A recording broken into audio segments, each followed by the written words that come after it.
Avec nous aujourd'hui, nous avons M. Sylvain Gaudreau, candidat dans Jonquière. M. Jean-Marie Claveau, candidat dans Dubuque. M. Stéphane Bédard, candidat dans Chicoutimi. M. Denis Trottier, candidat dans Ronde-la-Première.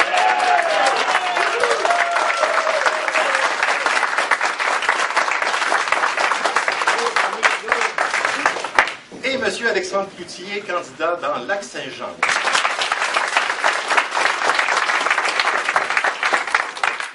Alors, sans plus tarder, je cède la parole à M. Denis Trottier.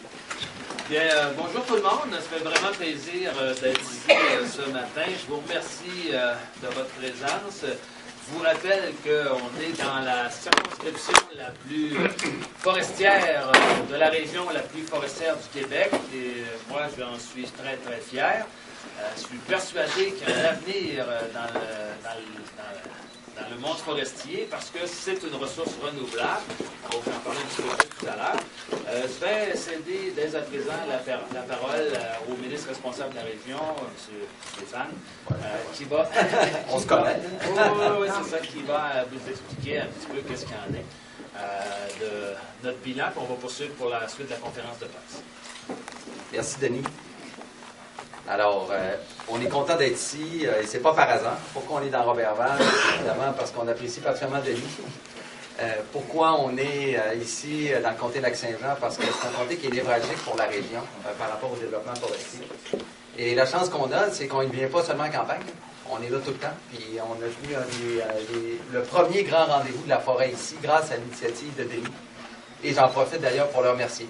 Au niveau national, il a joué un rôle qui est central par rapport au développement de la forêt. Et c'est à cause de lui, si le rendez-vous s'est tenu au Québec, mais aussi si c'est tenu ici dans le comté de Lac-Saint-Jean. Merci, Denis. Merci. Oui, dans le comté Roberval. C'est au Lac-Saint-Jean. Voilà. Bon, ce qu'on souhaite, nous, c'est une équipe forte. On veut une région forte, mais ça prend une équipe forte. Et l'avantage au Parti québécois, on a toujours ici dans la région travaillé en équipe, parce qu'on croit à la force de cette équipe-là et parce qu'on l'a démontré dans la dernière année et demie où on a eu à travailler, à développer la région. Mais depuis 2003, on travaille particulièrement à faire en sorte que cette équipe-là travaille ensemble pour développer la région. Et ça a donné des bons résultats. Aujourd'hui, c'est ce qu'on vient parler. Ces bons résultats, entre autres, c'est dans la forêt. On a joué un rôle important, puis on peut parler actuellement de relance dans la forêt parce que justement, on a assuré le leadership qui manquait tant au secteur forestier. Comment? D'abord en instaurant la Charte du bois. Cette charte, elle vient de la région, elle a été initiée par la région et maintenant c'est une politique nationale. Parce qu'on a tenu ici le rendez-vous sur la forêt, parce qu'il y a des suites et des conséquences réelles pour l'avenir de la forêt et de l'ensemble de des producteurs, que ce soit au niveau des producteurs de bois, que ce soit au niveau des usines et que ce soit au niveau des travailleurs en forêt. Cet avenir-là, maintenant, on peut le voir avec optimisme parce que ce rendez-vous a joué un rôle central. On a aussi pensé aux retraités dans le secteur forestier. Et ça, c'est une entente où on est particulièrement fiers. Toute l'équipe régionale. On s'était engagé à la dernière campagne de travailler avec les retraités de papier résolu. C'est un engagement qu'on avait pris ici, à la dernière campagne. Parce que c'est inquiétant quand tu es retraité et que la compagnie vit des difficultés et de voir ton fonds de retraite qui est en difficulté à ce moment-là. Bon, on a pris des engagements et on s'est assuré d'un réinvestissement de papier résolu. C'est ce qui est arrivé. Et maintenant, on peut dire aux retraités, mission accomplie, là, on a livré la marchandise, puis vous pouvez être convaincus que vos pensions, elles sont maintenant garanties. Parce qu'on a travaillé ensemble à la réalisation de cet objectif. Dans le secteur de la forêt aussi, vous avez vu la dernière entente avec papier résolu concernant les barrages. Pourquoi on a fait ça? Pour assurer à la région tout près de 471 millions d'investissements dans les 10 prochaines années. C'était le but de s'entendre, de s'assurer qu'on allait avoir des retombées directes pour les investissements, la création d'emplois ici en région. Et on a livré la marchandise sur cette question. Il y a eu des retombées encore la semaine passée, mais il va y avoir des beaux projets annoncés dans le secteur forestier parce qu'on s'en est occupé. Le bilan aussi, il est autour de l'ensemble des PME. On s'est assuré d'une augmentation du crédit d'impôt à l'investissement pour nos PME. Qu'est-ce qui crée l'emploi ici, dans la région? C'est nos PME maintenant. Et pour nous, c'est important de leur donner un signal positif. Donc, le crédit à l'investissement est augmenté de 10 pour la région du Saguenay-Lac-Saint-Jean. On s'est assuré aussi partout dans les comtés d'avoir des retombées concrètes des investissements publics. C'est pour ça que vous avez vu dans nos écoles, dans les commissions scolaires, dans les cégeps, aussi dans les équipements sportifs, des annonces structurantes qui ont fait en sorte que la région a obtenu sa part d'investissement au Québec. Il y a des projets qui étaient retardés depuis des années pour des mauvaises raisons par l'équipe libérale. On le sait qu'à l'époque, du financement au parti assurait la réalisation d'un projet. Nous, on s'est assuré que les besoins allaient suivre et qu'on allait annoncer nos investissements en matière d'éducation à partir des besoins de la population. Et c'est ce qu'on a fait. Chacune des commissions scolaires, chacun des comtés a obtenu des investissements importants pour le secteur de l'éducation. Et ce qu'on s'est assuré aussi, c'est le maintien des emplois dans des endroits où il y avait des préoccupations, entre autres à l'usine Jonquière, par rapport à la situation qui se vivait et la préoccupation. Et Sylvain va en parler un peu plus longuement. Mais on a agi avec Alain Gagnon du syndicat puis Rio Tinto pour garantir des centaines d'emplois aux travailleurs de la région. Maintenant, beaucoup reste à faire. Vous me dites, en 18 mois, c'est un gros bilan, mais il en reste beaucoup. Et mes collègues vont en parler plus longuement. On a déjà entamé un virage par rapport à la présence des fonctionnaires sur tout le territoire du Québec. On a déjà annoncé de la déconcentration, donc la présence accrue de fonctionnaires ici en région. Au niveau informatique, il y en a 30 de plus dans le secteur des services partagés. Sylvain et moi avons annoncé à Jonquière, le ministère du Revenu, c'est tout près de 70 nouveaux emplois qui vont être créés à terme de présence de fonctionnaires au niveau du ministère du Revenu dans la région. Et c'est pas fini. On va continuer dans cette voie. Comment aussi on va le faire? Il faut se définir des orientations.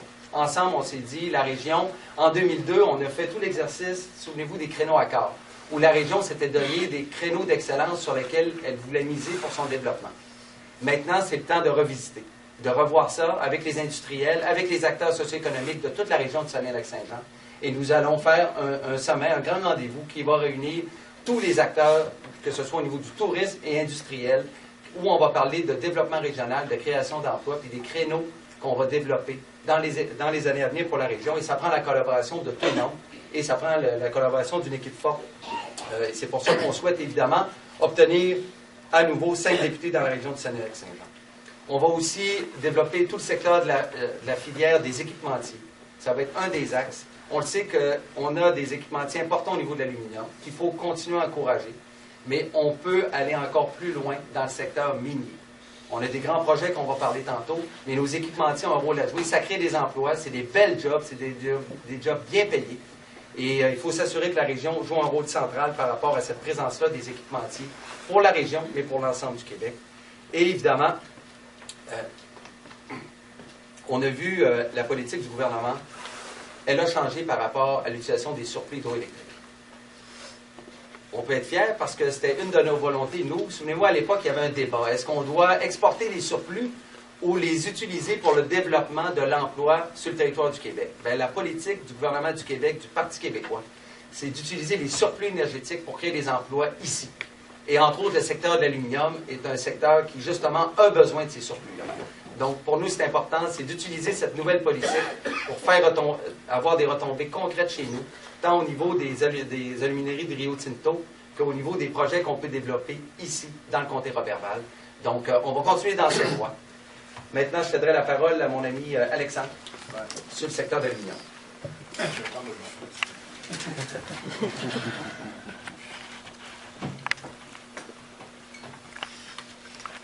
Bonjour à vous tous. Évidemment, moi aussi, je suis très heureux de vous retrouver aujourd'hui. J'en profite également pour souligner que 4 des 5 candidats qui sont devant vous aujourd'hui en sont à leur 4e élection ensemble. Une équipe unie, une équipe habituée de travailler ensemble, une équipe qui est implantée dans chacun de leurs milieux des candidats qui connaissent bien les intérêts locaux de leur communauté et qui devront en défendre. Et bien évidemment, Jean-Marie Claveau, qui est avec nous aussi depuis 2012, un atout inconditionnel pour l'équipe du PQ du Saguenay-Lac-Saint-Jean. Et si j'ai un message à vous livrer, c'est certainement celui que nous formons une équipe unie, une équipe de gens qui travaillons ensemble et une équipe qui nous aimons. Alors, c'est cette équipe qui est devant vous aujourd'hui. Maintenant, vous savez que j'avais la responsabilité du nord du Québec et une des responsabilités que nous avons, c'est que le Saguenay-Lac-Saint-Jean devienne une véritable plaque tournante de tout le développement du nord du Québec. Vous savez qu'il y a des projets miniers extrêmement importants que la région du Saguenay-Lac-Saint-Jean pourra bénéficier. S'il y a une chose qui m'a particulièrement surprise hier dans le discours de M. Couillard, c'est de voir qu'il ne savait pas que le gouvernement du Québec est un partenaire privilégié, entre autres avec la mine phosphate, mais aussi avec le projet de BlackRock. Non seulement le gouvernement du Québec est un partenaire privilégié, il est carrément investisseur dans le projet de BlackRock. Et pour ce qui est de la mine Ariane, il y a un comité interministériel qui a été formé par notre gouvernement qui a la responsabilité de faire cheminer le dossier au sein des instances gouvernementales pour s'assurer justement que le projet puisse évoluer et que la région du Saguenay-Lac-Saint-Jean. Alors, vous aurez compris que j'étais plus que surpris de voir que M. Couillard n'était pas informé de ça.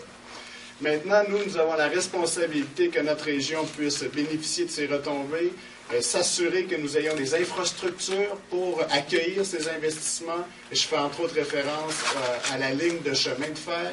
On sait que BlackRock a dû négocier avec Rio Tinto Alcan. On sait qu'il y a une construction du port de Grand-Anse. Alors, la responsabilité du gouvernement, c'est de continuer de soutenir la mise en œuvre de ces infrastructures pour s'assurer justement de la fluidité des ressources naturelles sur le grand territoire de la région du Saguenay-Lac-Saint-Jean.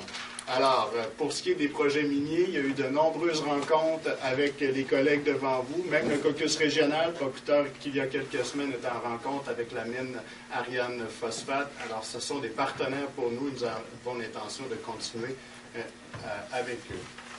Maintenant, Stéphane y a fait référence tout à l'heure, le Québec est en surplus énergétique. C'est un avantage économique pour le Québec. Ces surplus énergétiques doivent servir aux entreprises, mais aussi à la grande entreprise. Le gouvernement du Québec s'est montré favorable aux négociations avec Rio Tinto Alcan pour la suite des choses. Mais vous savez qu'il y a des engagements aussi de la part de Rio Tinto pour la construction d'Alma 2, ainsi que la phase 2 et 3 de la P60. Alors, comme le gouvernement, comme nous l'avons toujours fait, et comme maintenant candidat du Parti québécois, notre engagement, c'est de continuer à travailler en collaboration, comme on l'a fait par le passé, et de soutenir ces investissements pour la grande région du Saguenay-Lac-Saint-Jean. Voilà essentiellement ce que je peux dire ce matin. C'est bon. Bien. Alors, j'en profite pendant que le micro s'en vient pour vous saluer aussi tous et toutes. Merci aux gens de Robertval de nous accueillir ici. Paysage en passant. Alors, merci beaucoup. Je veux poursuivre en faisant du pouce sur ce que Alexandre vient de mentionner concernant l'avenir des installations de Rio Tinto Alcan. Vous savez que Rio Tinto Alcan a des investissements annoncés pour le Saguenay-Lac-Saint-Jean. Alors, en ce qui concerne évidemment Jonquière, on a inauguré cette année la première phase, plus laboratoire, pilote des nouvelles cuves AP60. Alors, l'objectif, évidemment, que nous avons comme équipe régionale, et moi comme député de Jonquière, c'est de m'assurer dans les prochaines années de faire atterrir les investissements pour la phase 2 et 3 des AP60 de Rio Tinto Alcan. Par ailleurs, vous allez me permettre également de parler un peu plus de l'éducation, du secteur de l'éducation. Il y a une préoccupation qui est très importante pour notre équipe, c'est celle de maintenir les exclusivités régionales dans nos collèges, dans nos cégeps.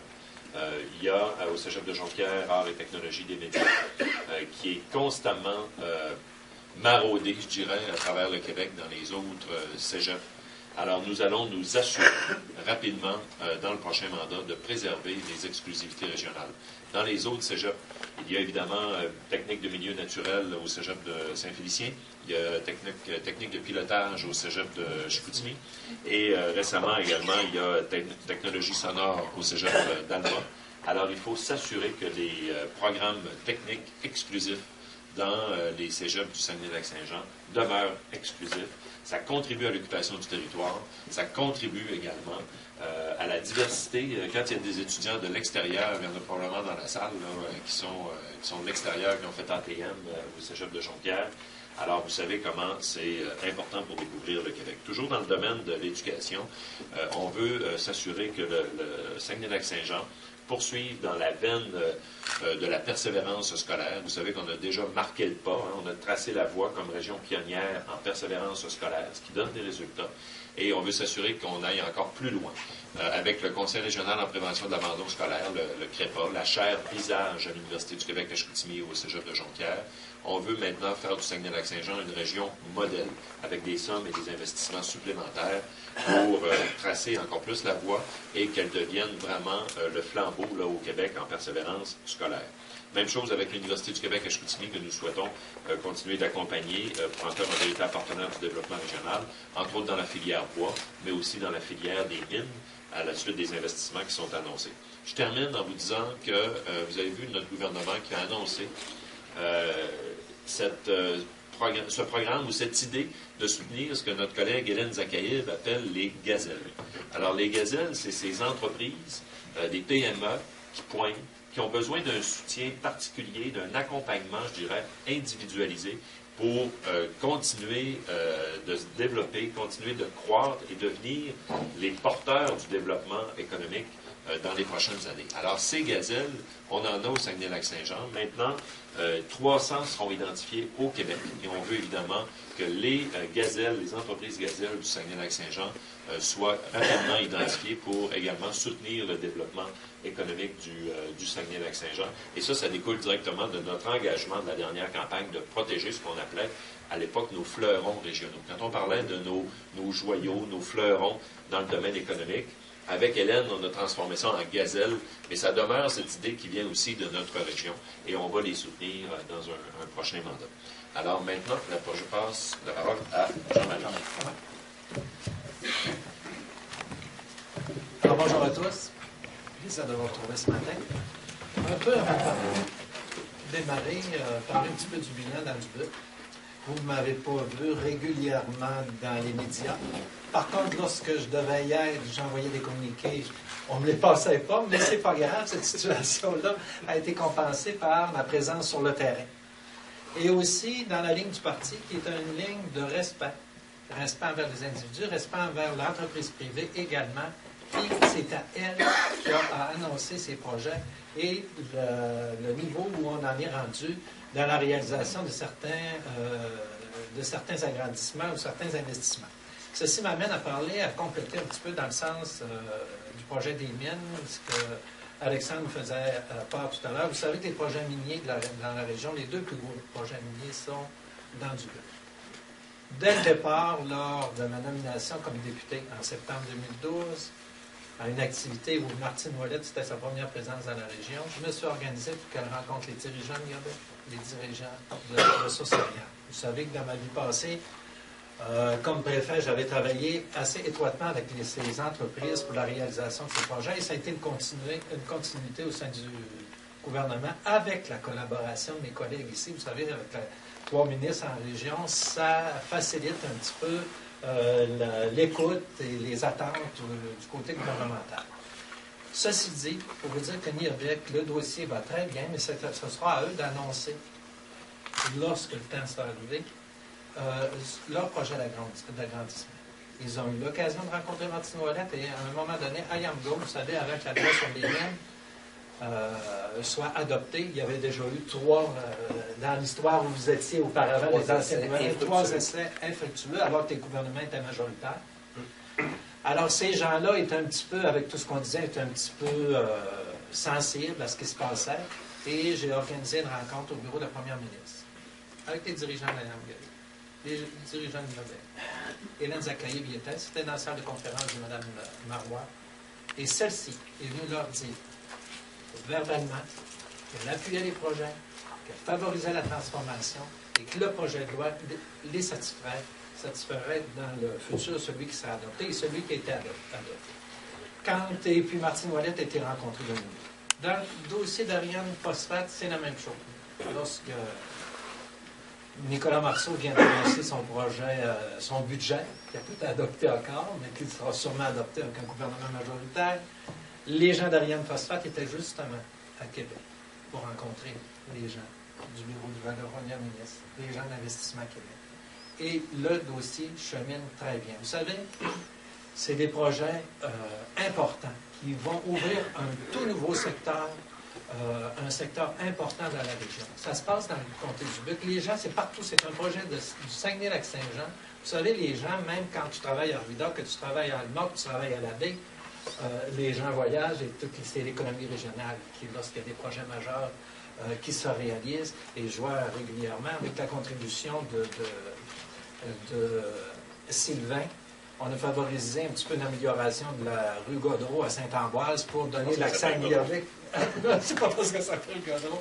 Pour donner accès, entre autres, les gens de Saint-Ambroise, de Bégin, d'Alma, Saint-Nazaire, qui viennent travailler à Niobec, puissent circuler de façon plus sécuritaire. Et ce n'est pas terminé. Et ceci pour les projets miniers. Un autre projet aussi déjà que j'ai été mis ferroviaire de Grand Anse. C'est un projet majeur. Vous savez, des gens remettent en question l'investissement de 38 millions. Attendez. Il y a des projets importants qui sont annoncés prochainement. C'est probablement après la campagne électorale par de l'entreprise privée qui, encore là, donneront beaucoup d'emplois à la région qui en a besoin. C'est des projets miniers qui se rapprochent aux projets miniers qui sont très importants dans la région. Maintenant, la forêt. Denis, tantôt, pourra vous en parler plus en détail. On est une région forestière, mais il y a deux comtés particulièrement où la forêt sont importantes.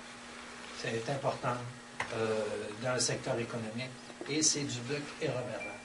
Dubuc, des projets que j'accompagne depuis le départ, qui sont avec les scieries indépendantes, Scierie Girard, Valorie-Bois, Valleybois, Valleybois qui particulièrement approvisionne le can métal à Chicoutimi au niveau des copeaux en feuillus et qui a une problématique entre autres d'approvisionnement et qui devra être sécurisée et qui va l'être prochainement pour les 4 prochaines années. C'est une propriété indépendante de gens qui sont, c'est de l'entreprise privée, de jeunes entrepreneurs qui ont tout mis sans aide particulière, qui ont tout mis leur avoir là-dedans dans le développement et qui, tantôt, pourront encore sécuriser leurs équipes de travail et en développer. Vous avez Lignarex à la baie, un projet qui est rentable et qui a besoin d'approvisionnement supplémentaire. Les dossiers sont en cours. Les 3 coopératives du secteur, coopérative de Sainte-Rose-du-Nord, de la Terrière, de Ferland-Boileau. Ferland-Boileau qui est associé avec l'Université Laval d'un projet d'huile essentielle qui va très bien et qui tantôt va annoncer encore des projets d'investissement. C'est un secteur forestier qui est majeur dans le comté et la série Saint-Fulgence. Vous savez, série Saint-Fulgence, c'est un projet que j'ai amené avec moi comme préfet. Un projet sensible du côté de Résolu. Il y avait 2 côtés. Résolu, il y avait 2 projets qui me tenaient à cœur. Il y en a un qui est réglé, celui de Jim Gray, dont il apporte 48% des taxes foncières à Saint-Henri-de-Falardeau. Les gens de Falardeau me relataient assez régulièrement leurs besoins et l'importance de ce projet, et je pense que le dossier est réglé. Saint-Fulgence, vous savez, j'avais fait commettre M. Garneau que s'il y avait un investissement supplémentaire au sein de son usine, il aurait ce qu'il demandait de 200 000 m3 ou 184 000 m3 supplémentaires. Alors, je lui ai fait parvenir la lettre que Mme Ouellette lui a déposée, et maintenant, la décision lui appartient quant à l'avenir de Saint-Fulgence. Le travail du gouvernement, notre travail a été fait. Alors, je pense que du côté forêt, c'est important, ces dossiers, et le suivi que j'y ai apporté. D'autres dossiers qui s'en viennent, je ne sais pas qu'est-ce que si Denis va en parler tout à l'heure, la biomasse forestière, des projets dans le secteur, des projets au niveau dans le secteur du Saguenay avec les coopératives, sont en développement. Ils ont déjà été proposés tant avec le canton, avec les institutionnels. avec les coops de La Perrière, de Sainte-Rose-du-Nord et un autre projet avec la coopérative de Ferrand-Boileau. C'est des projets importants. On sait que suite au rendez-vous des régions, on a mis en place une enveloppe de 10 millions, je crois, Denis, dans le nouveau budget pour favoriser la biomasse forestière et un 50 millions pour le transfert du mazout à la biomasse forestière également. Alors, ceci dit, c'est un peu le bilan et les projets futurs pour le comté du Buc. Et lors des rencontres prochaines dans mon comté, je vous parlerai avec des projets beaucoup plus précis concernant le comté du Buc.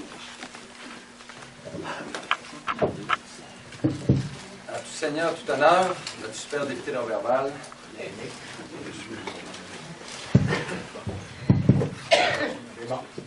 Bon, d'abord, si je voulais résumer, on pourrait dire, nos orientations comme équipe régionale, je vous dirais qu'on veut faire du Saguenay-Lac-Saint-Jean un modèle de développement économique à tout point de vue.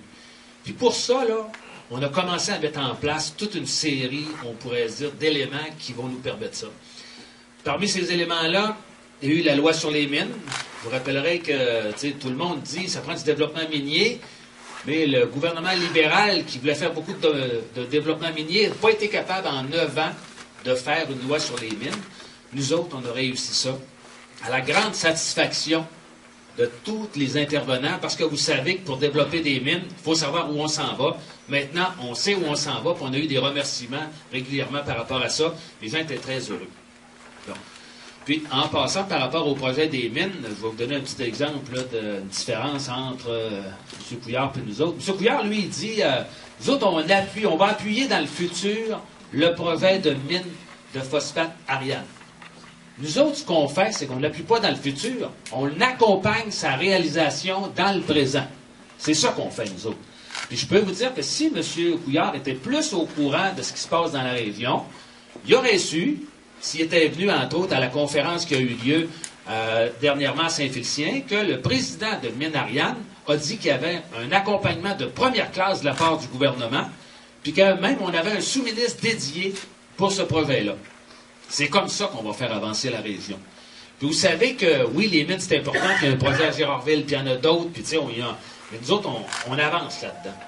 Mais il y en a un élément qui est fondamental pour la région, parce que je vous l'ai dit tantôt, en disant qu'on était la région la plus forestière du Québec, c'est le monde forestier. Nous autres, on y croit. On est persuadés que c'est l'or vert qui va remplacer l'or noir qui est le pétrole.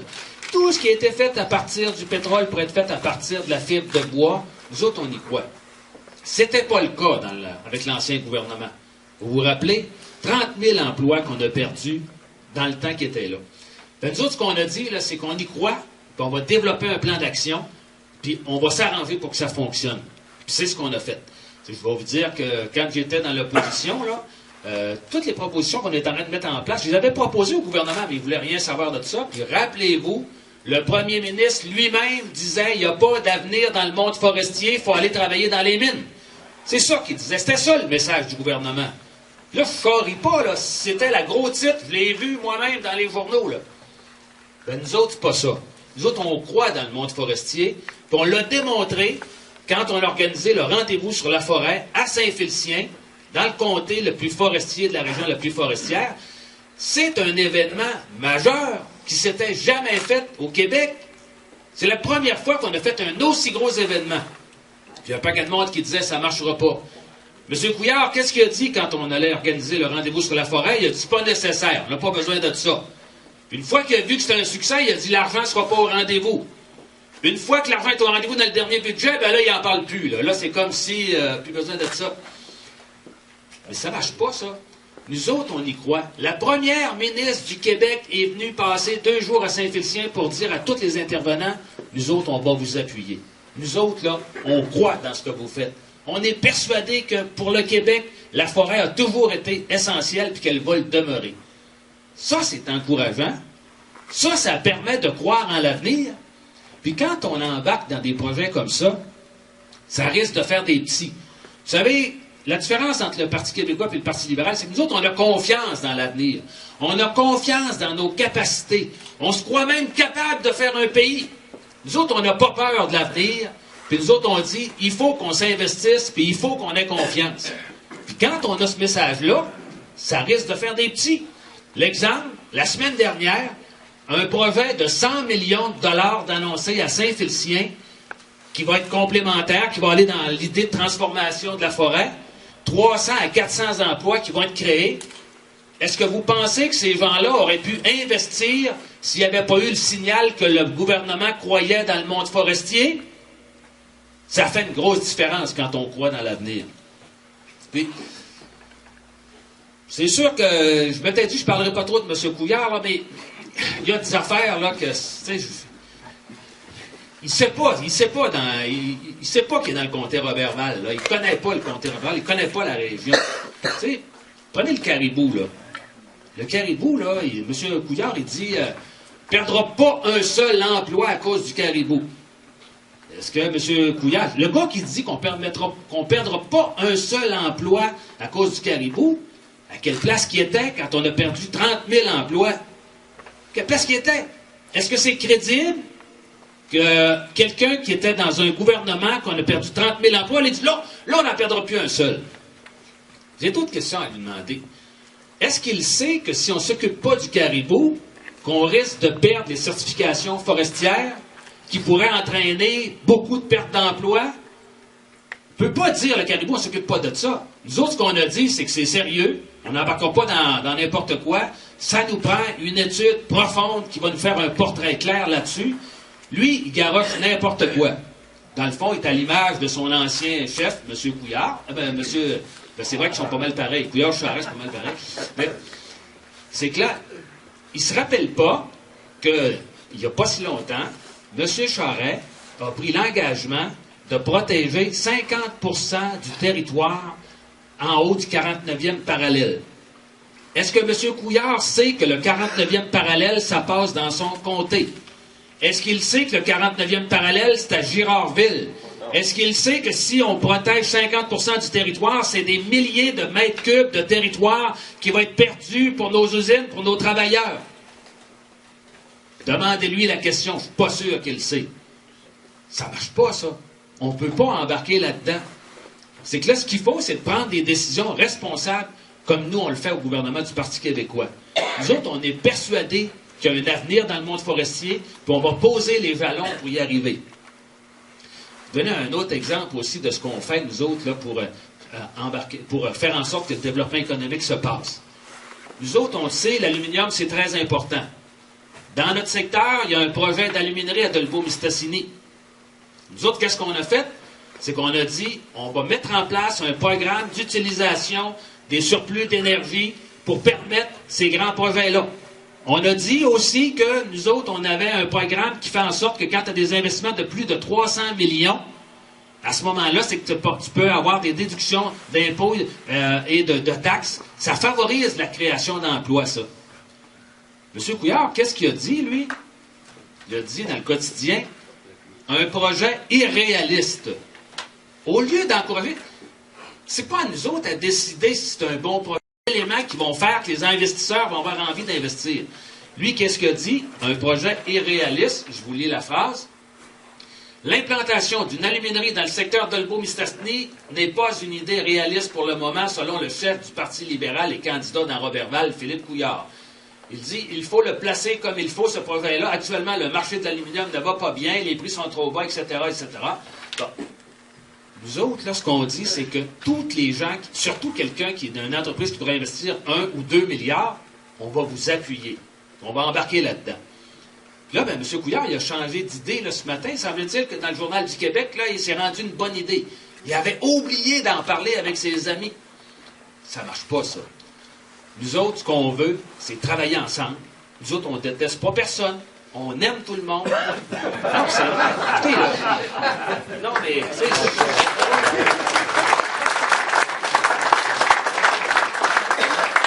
Le Parti québécois, c'est le parti qui réunit le plus de sortes de monde différents. C'est comme ça qu'on fait un bon gouvernement. Vous savez, si le gouvernement, c'était uniquement des syndicats, syndicalistes, ça serait pas bon. Si c'était uniquement des patrons, ça serait pas bon. Hier, on a eu une grosse candidature. Je vais vous dire, là, c'est pas rien, là. Ce que ça démontre, c'est que le Parti québécois, c'est non seulement le parti, on pourrait dire, des travailleurs, mais aussi le parti de l'économie, le parti qui croit en l'avenir. Et je vais vous dire sincèrement, j'ai beaucoup confiance pour l'avenir qui s'en vient. Puis moi, ce que je vous demande aujourd'hui, là, c'est de nous donner un mandat fort pour être capable de réaliser à plein tous nos engagements. Parce que vous savez, un gouvernement minoritaire, là, au début, ils nous laissent faire un peu, mais un petit peu plus tard, là, ils ne veulent plus rien savoir. On a besoin d'un mandat majoritaire pour être capable de faire du Québec le meilleur pays au monde, puis de la région de Saguenay-Lac-Saint-Jean un modèle de développement économique. C'est ça que je vous demande, et je compte sur vous, et vous pouvez compter sur moi. Merci beaucoup.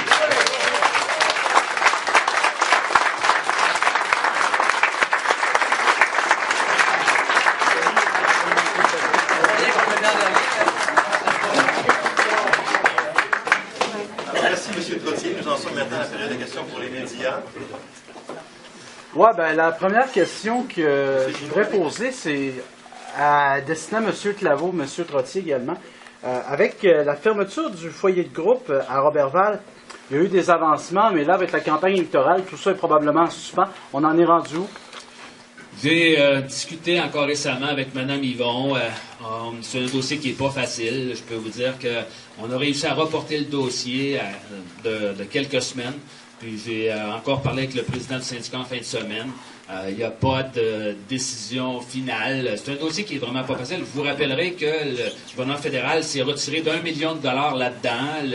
Les Autochtones ont décidé d'utiliser leur propre service. Vous savez, c'est difficile. Il faut utiliser l'argent de la meilleure façon possible. J'ai fait beaucoup d'interventions. Quelle sera la suite? Je ne peux pas vous dire, mais ce que je sais, l'engagement qu'on prend, c'est que si jamais les solutions qu'on a mises de l'avant ne donnaient pas les résultats, on s'arrangerait pour corriger ça. Pour nous autres, le plus important, c'est que les jeunes aient des services adéquats, et ça, c'est sûr qu'on ne reculera pas là-dessus. Alors, en ce qui concerne très au fait de la situation, ce n'est pas le même dossier tout à fait qu'avec Roberval. C'est un service de première ligne qualifié. Et déjà, les intervenants du milieu, entre autres, la polyvalente des Grandes Marées, des écoles primaires, même la direction des écoles du Bas-Saguenay, ont fait part de leur inquiétude quant à la décision. Et j'ai rencontré les dirigeants du centre jeunesse pour leur faire part d'essayer de regarder un modèle de gestion. On sait qu'ils ont des objectifs budgétaires à atteindre, des restrictions budgétaires, mais dans leur modèle de gestion, il y a des modèles de gestion qui sont différents. De regarder qu'est-ce qui se passe à Chibougamau, est-ce qu'on ne pourrait pas également apporter une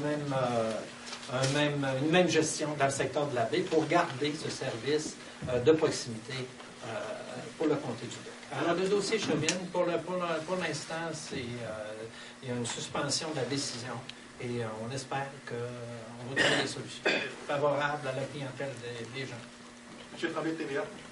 Oui, vous êtes ici à Roberval. M. Bédard a dit quelquefois notre super beau député, M. Trottier, et on a entendu les attaques de M. Trottier envers M. Couillard. Est-ce que c'est la campagne d'appui à M. Trottier que vous allez mener tout au long, c'est-à-dire de venir souvent dans le comté Roberval, d'attaquer M. Couillard? Parce que c'est un adversaire, un chef d'un autre parti. Je ne crois pas que vous ayez été confronté à ça, des candidats du Parti québécois ici.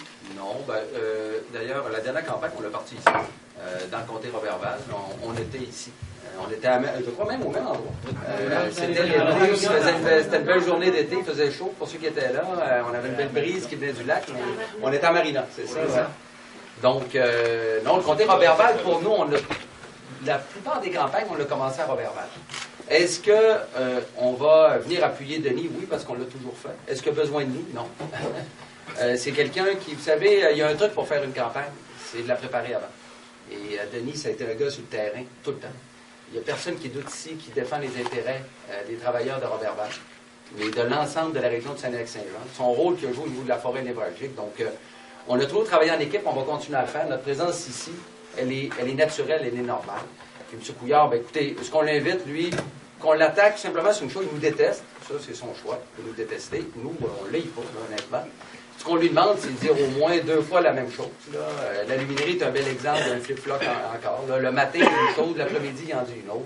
C'est quelqu'un qui a de la misère réellement à sentir le pouls de la population, à connecter. C'est vrai pour le Québec, c'est vrai aussi pour la région. Mais je tiens à vous assurer que nous ne détesterons pas au contraire, mais que le comté Roberval sera représenté par quelqu'un qui connaît bien le terrain. C'est tant mieux. Vous savez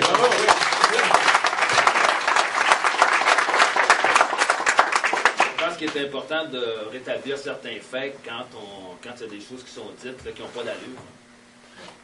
Caroline Labrie de Rouge FM. Vous avez évoqué, M. Trottier, la candidature de M. Pellado hier. On ne peut pas passer à côté, évidemment. Ce matin, vous nous parlez d'économie. Est-ce que c'est ce qui vous manquait aux dernières élections? Est-ce que vous êtes en train de nous dire qu'il faut arrêter de penser que l'économie, c'est libéral, particulièrement on a l'impression de prendre un virage? Ben, l'économie, vous avez vu, on a lancé la politique économique cet automne. Et il y a des points positifs très clairs. Depuis 6 mois, c'est la première fois depuis les 15 dernières années qu'il y a une augmentation dans le secteur manufacturier. Donc, ce qui est important aussi, c'est de marquer le coup. Et c'est sûr que ces candidatures-là vont venir renforcer l'équipe économique qui est au Parti québécois. On veut parler, l'économie c'est une chose, mais moi j'aime mieux parler d'emploi. Pourquoi on parle d'économie? C'est que dans les faits, c'est que ça crée des emplois. Alors, on va continuer à parler d'emploi et de création économique, mais on va parler en même temps d'identité. On va parler de charme. Ici, dans la région, les défis, on est chanceux, on est dans un endroit qui est dans les 3 secteurs qui vont être en croissance, sur lesquels il va y avoir des investissements importants. L'aluminium, la forêt, les mines. Et comme par hasard, la région a ces 3 ressources-là, où il y a une présence industrielle est forte, donc c'est à nous à tirer le maximum du développement de ces secteurs-là. Et notre équipe, l'avantage, c'est qu'on connaît les projets.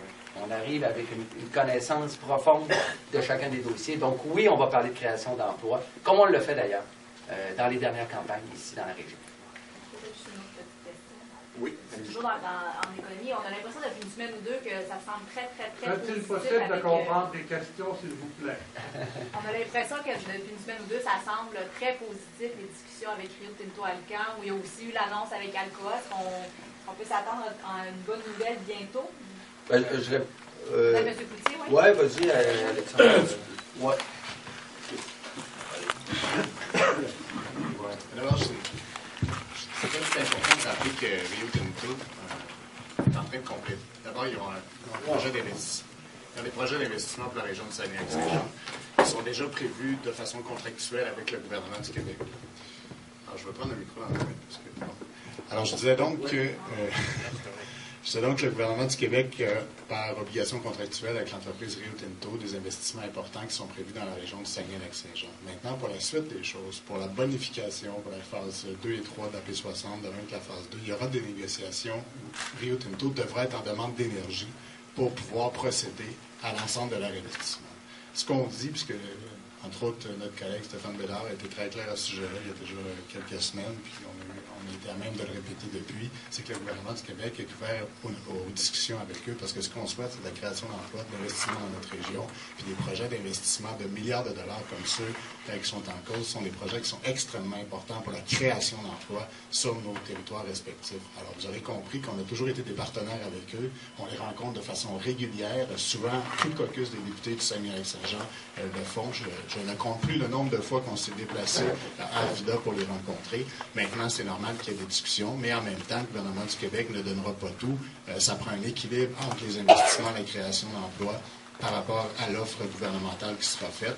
On sait que dans le dernier contrat, il y avait une obligation d'achat d'électricité qui a coûté 125 millions au gouvernement du Québec. On s'est toujours tenu prêt pour dire que c'est le genre de clause qu'on ne souhaitait pas voir la reconduction. Maintenant, c'est certain que nous sommes là comme des partenaires pour les investissements de la région de Saguenay-Lac-Saint-Jean. Isabelle Tremblay, Journal Le Quotidien. Bonjour, vous avez parlé d'économie, de création d'emplois. Est-ce que vous avez abordé un petit peu la question de M. Pellado? Et sur ce sujet-là, j'aimerais savoir si vous en décidez les campagnes d'élections que vous avez tranchées. Ben, ça là-dessus.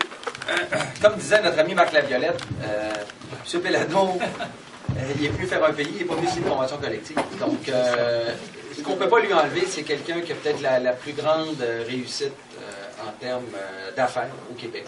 C'est quelqu'un dont personne n'a douté du nationalisme. La façon dont il s'est occupé du dossier, ça lui appartient. Et tant qu'à ça, M. Couillard a bien des questions à répondre par rapport à la façon qu'il s'est comporté quand il n'était pas en politique. Moi, j'aimerais bien savoir son association avec M. Porter, pourquoi on s'est associé tant qu'à ça. Alors, si on veut vraiment rentrer là-dedans, vous voyez à quel point je pense que cet ajout-là est un ajout important. C'est quelqu'un qui a une crédibilité et une compétence. C'est quelqu'un qui a décidé de la mettre au service du public. Il aurait pu décider de la garder pour lui.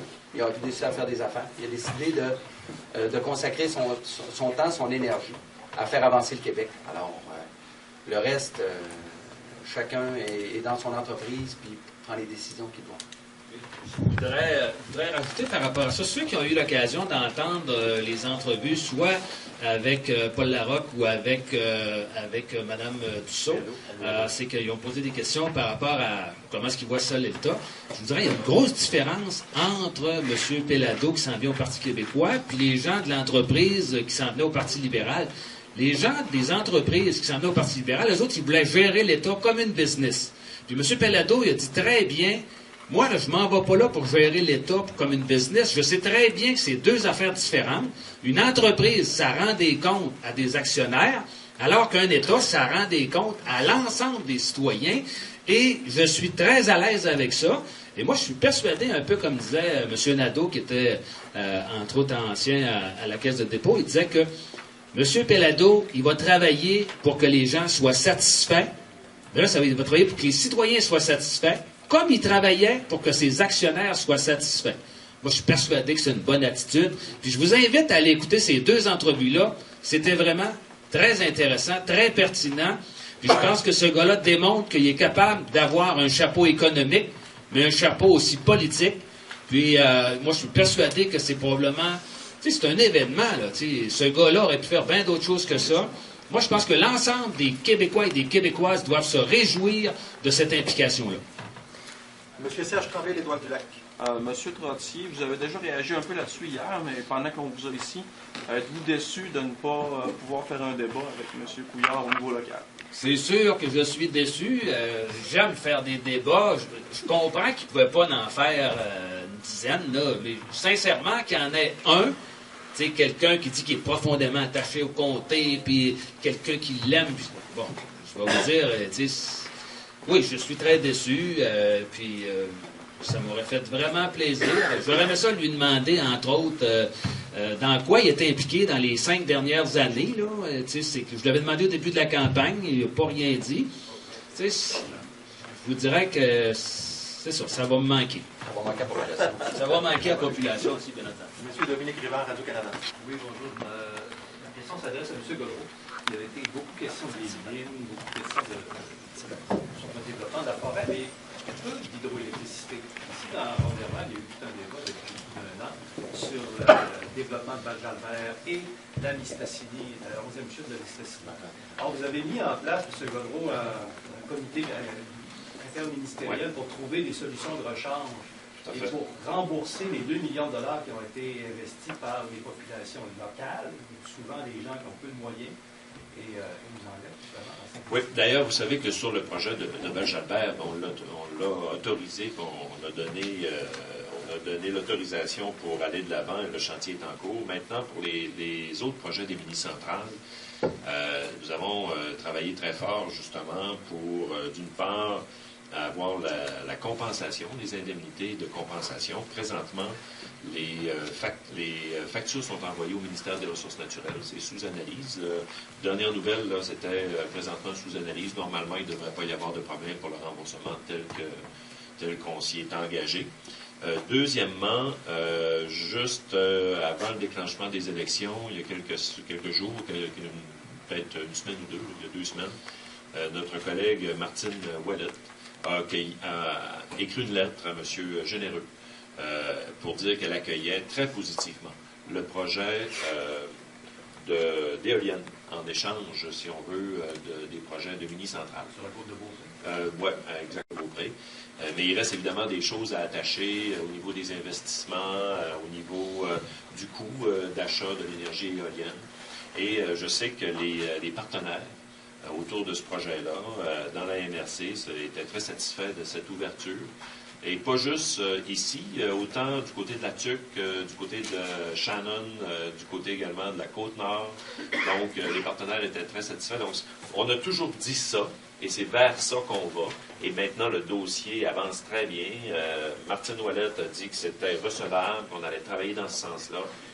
Les factures sont maintenant sous analyse. Donc, dans ce sens-là, je pense qu'il y a une grande satisfaction. Une autre question, une dernière. Oui, pas une dernière. Il était question ici de la route de Bellejoie. Beaucoup, je sais que vous êtes le ministre des Transports sortant, mais quand même, est-ce que vous avez l'intention d'investir beaucoup d'argent pour améliorer ce lien routier entre le secteur ici et au Oui, c'est un lien routier qui est très, très important parce que vous savez que ça amène du développement économique ou en tout cas de la consommation du côté du lac Saint-Jean. C'est un dossier qui m'a été présenté, entre autres, par Denis et par des élus locaux. On est en train de préparer la planification, la programmation routière pour les 2 prochaines années. Alors, il y aura des annonces à ce moment-là. Moi, je peux vous dire, je suis très sensible à cette question-là. C'est aussi, ça touche également les ressources naturelles parce que c'est une route forestière également. Alors, il faut qu'on la regarde avec ma collègue aux ressources naturelles. Mais je peux vous dire une chose, c'est qu'en ce qui concerne les projets routiers, on a répondu présent dans la dernière année au Saguenay-Lac-Saint-Jean, que ce soit pour le prolongement de la 70, que ce soit la voie de contournement d'Île-Maline.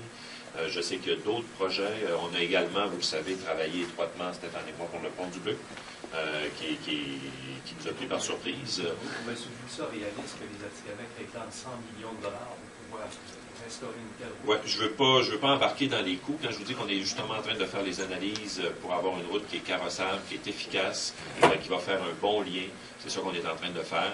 Puis là, on va avoir l'occasion de faire des annonces en programmation routière. Alors, merci tout le monde. Merci d'être venu ici. Bonne journée à tous.